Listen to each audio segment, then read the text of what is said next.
Dun eh, magulay ako ng yung ano ba to, talbos ng ampalaya, ampalayang native. Marami dito kasi ay patong ko lang to mamaya pagka may mga gulay mga ka-idol.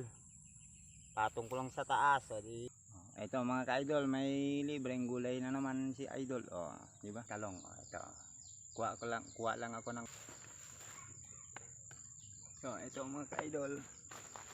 Ito may nakuha lang ako ng konti pang dagdag dun sa kinuha ko kanina ng gulay. Libreng gulay lang, fresh na fresh. Ito na mga ka-idol. Gulay kong talbos ng kamote, fresh na fresh na.